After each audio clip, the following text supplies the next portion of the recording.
is up, guys? Welcome back to another episode of NZ Outdoors. I'm your host, Nick Zito, and today we're at my local neighborhood pond, and I have one of my friends with me, Tyler French.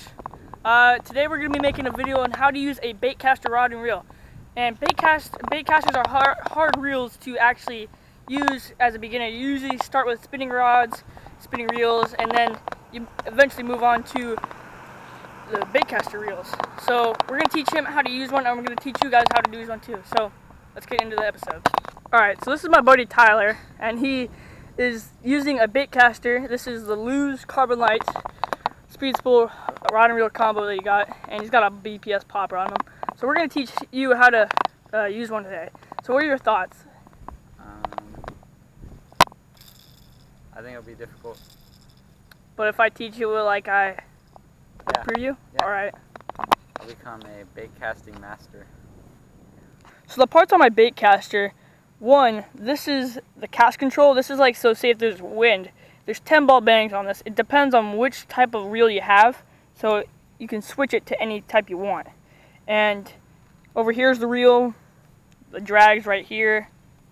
Then you have your casting ability right here. This like lowers it and tightens it so that you can cast your bait out farther. And then you also have the rod, and that's bait. Alright guys, so when you're going to cast out your bait caster, first you want to know if your lure is going to have a good rate of fall.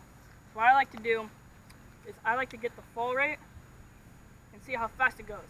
So if it goes pretty fast, then you want to then you got to up your rate of fall. It's going to go slow, or it's going to go fast. Second, you also want to change your wind diameter, or like your wind diameter, and you gotta just click it a couple of times to see where it's at so you can make a good cast so you won't get a backlash. So what you're gonna do, you're gonna come up here, you're gonna cast,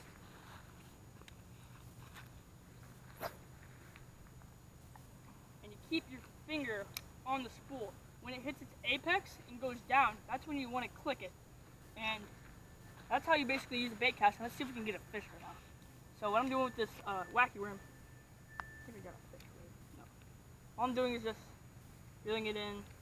Then you just reel in your bait. Alright, so Tyler's trying it out, and he's going to see what everything does. Good? It's okay, yeah. Now you're just going to cast. Oh wait, yeah, you go from here. Yeah, you go like that. Don't hook me. That's okay. Yeah, it's a good first cast. Guys, so Tyler got a pretty big backlash, and he got a good cast, but let me show you guys how to not get a backlash with this. So this is 20-pound fluorocarbon, not braid. Get 10-pound fluorocarbon, anything under that, because you won't really have that much line or spool on it. So what you gotta do, let me see if it's gonna check. Alright, that falls pretty well. But what you also have to do, check your casting of your wind resistance. Put it up to 3 or 4 to start off with. That's what Tyler didn't do. He didn't check that. So now you're gonna cast. And look, no backlash.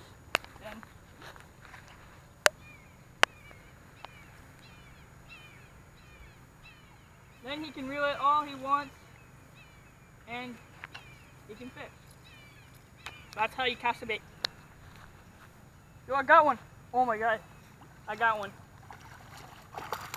Nice little 1-pounder probably. I have the scale with me so you can weigh 'em.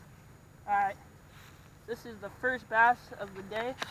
I missed like 3 or 2. Yo, I hooked him. Oh, yo, I hooked him in the throat.